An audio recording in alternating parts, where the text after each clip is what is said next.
जय मसी तपाईलाई good morning सबै मेरो भ्युअर्सहरुलाई मेरो ब्लगमा तपाईलाई स्वागत छ। आज चाहिँ म फुन्चुङतर्फ जाँदैछु अनि त्यो भन्दा अगाडि तपाईलाई के कुरो म देखाउँछु ल। यदि तपाई जंगल बाटो हिँड्नु हुँदैछ भने चाहिँ यसरी प्लास्टिक बाँध्नु चाहिँ मैला हुँदैन। मैले चाहिँ एउटा प्लास्टिक भेटेन अन्त एउटा मात्रै बाने। यो चाहिँ अलिअलि मैला भएछ तर केही छैन।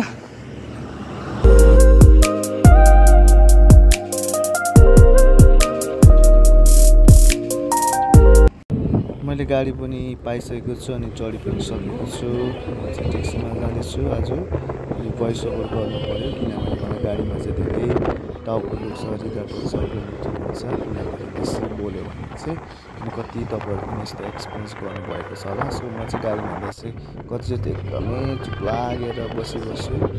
कतिचोटि साथीहरूले बोलाउँछ नबोलाइदिएको भए पनि हुन्थ्यो नि भन्ने खालको त्यस्तो खालको यो कुरो भावनाहरू हुन्छ। अनि आजको वेदर चाहिँ एकदमै राम्रो छ है। सो यो वेदर देखेर मलाई त एकदमै हृदयबाट भित्रबाट एकदमै आनन्द भइरहेको छ। परमेश्वर कति मजाले सृष्टि गर्नुभएको यो आकाशहरू यो दृश्यलाई हेर्दै गर्दाखेरि चाहिँ परमेश्वरको महानतालाई मैले सम्झिरहेको छु। अन्त दाजुले ठक्कै गीतहरू बजाइरहनु भएको मलाई त एकदम मजा आइरहेको थियो।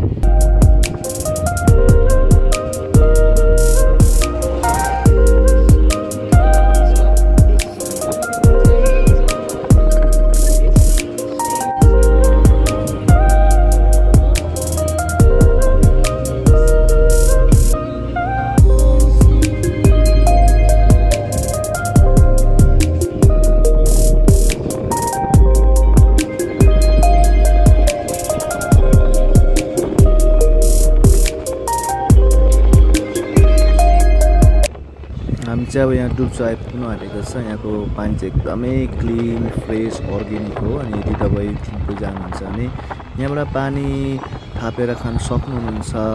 अनि मसाले चट्टानबाट पानी निकालेको जस्तै यो पनि चट्टान फुटेर निक्लेको पानी एकदमै चिसो छ, फ्रिजमा आएको जस्तै।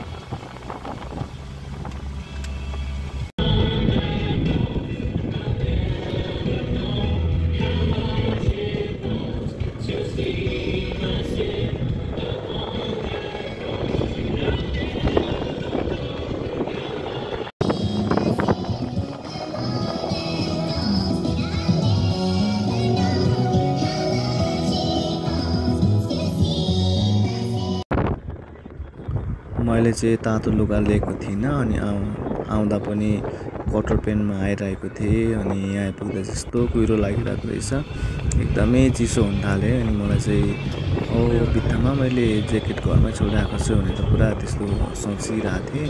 तरै पनि केही छैन होइन, गइरहेको थिएँ चिसो हुँदै भए पनि।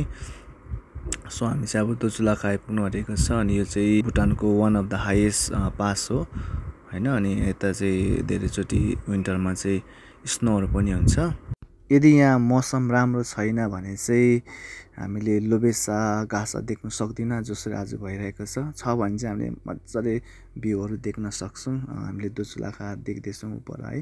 अनि त्यहाँनिर एकदमै सुन्दर छ दोचुला होइन। त्यहाँनिर छौतेन सरले मजाले बनाएको छ, हेर्नुहोस् ल कति मजाले यहाँले देख्छ। हामीले छौतेनहरू एकदमै मजाले बनाएको छ हो। अनि त्यसले अर्को भाइब पनि दिन्छ। त्यसले यो पासको अझै राम्रो सुन्दरता देखाउँछ है। अरू पासहरू त्यस्तो खास छैन तर यो चाहिँ एकदमै खास लाग्छ मलाई चाहिँ।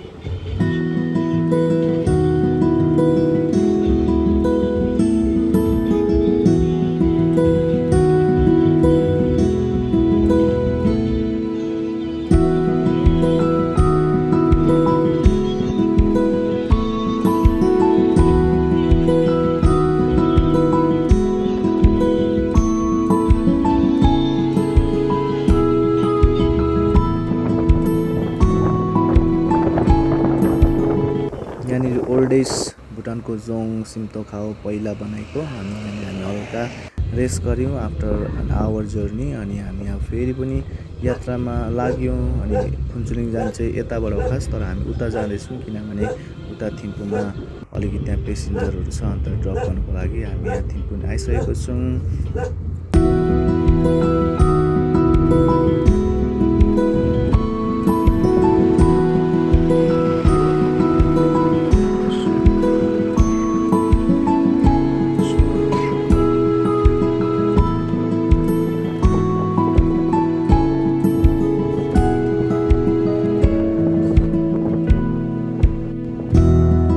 फाइनली उहाँहरूको डेस्टिनेसन आइपुग्यो। अन्त यहाँ हामीले ड्रप गर्नुपर्छ। अन्त त्यहाँदेखि हामी चाहिँ फुन्चुलिङ जान्छौँ।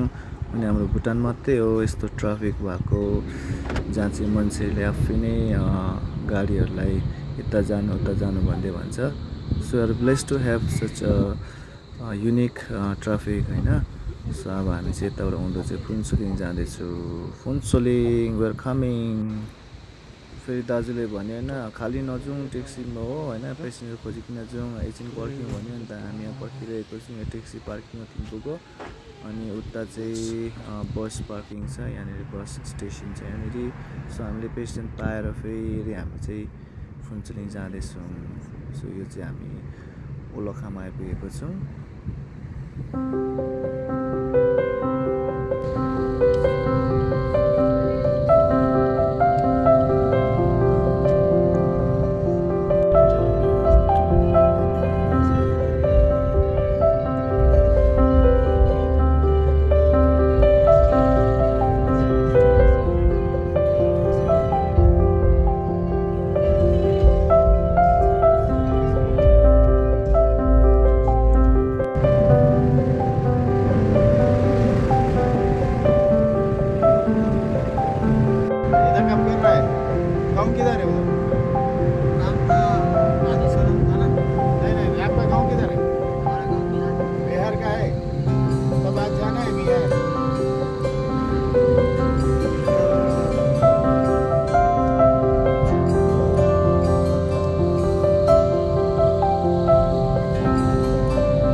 अहिले चाहिँ हामी पहिलाभन्दा छिट्टै फुन्चुलिङ पुग्न सक्छौँ किनभने नयाँ बाटो छ। अनि पहिला चाहिँ यता माथि डाँडाबाट जानु पर्थ्यो।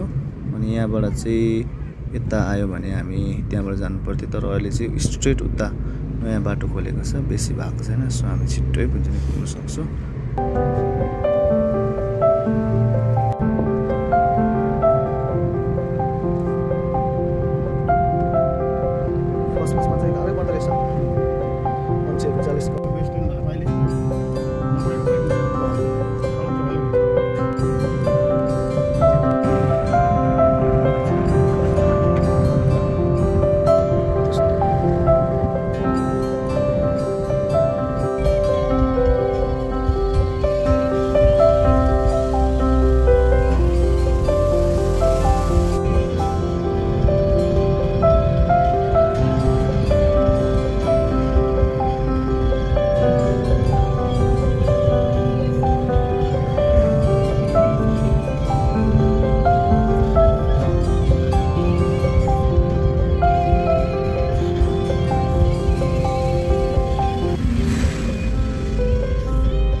यो बाटो चाहिँ एप्रिलसम्म बिग्रिरहन्छ है। हामी कहिले बनाउन सकिरहेको छैन।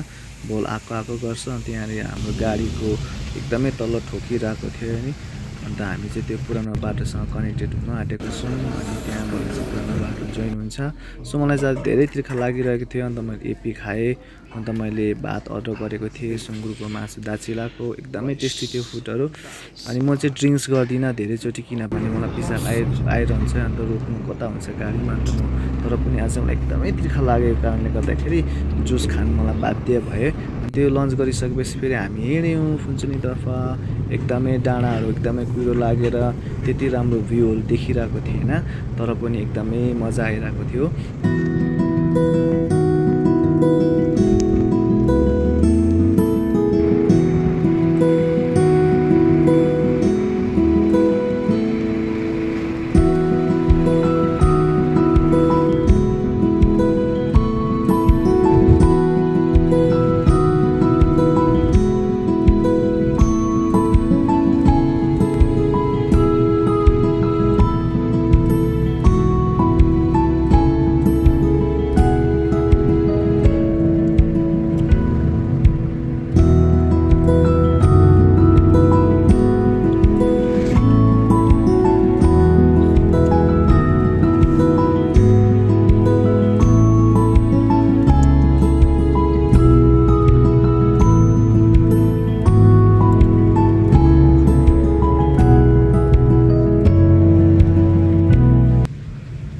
चाहिँ एकदमै रोड नदेख्ने आइरहेको रहेछ। अन्त दाजुले गाडी स्पिड कुदाइरहेको थियो। मलाई चाहिँ पुरा डर लागिरहेको थियो तर पनि मजा भइरहेको थियो। फगी त्यसमाथि पानी पनि परिरहेको थियो। अन्त धेरै बिस्तारै हिँड्नु परिरहेको थियो।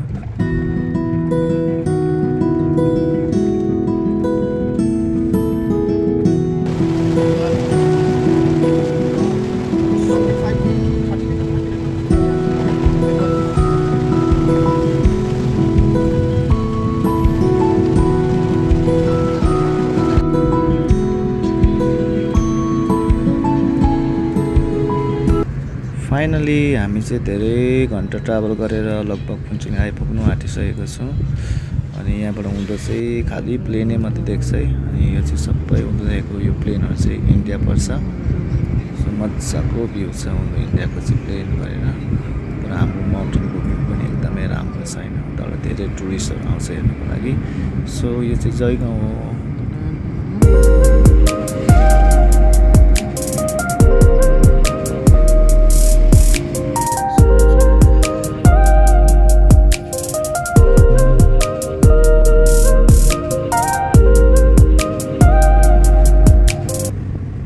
अब फुन्चुङमा आएपछि थुप्रोले सपिङ गर्नु के पठाइरहेको हुन्छ हैन। अनि तपाईहरुले कतिलाई पठाउँछ मलाई कमेन्ट गर्नुहोस् हैन। मलाई चाहिँ धेरै पठाउँछ मेरो फ्यामिलीबाट अरूहरूले पनि। सो किनिदिनै परेछ हो। त्यसकारणले गर्दाखेरि अब फुन्चुङ सपिङ जानुपर्छ एकछिनबाट। अनि फाइनली हामी फुन्चुङ आइसकेको छौँ। धन्यवाद छ। Keep watching my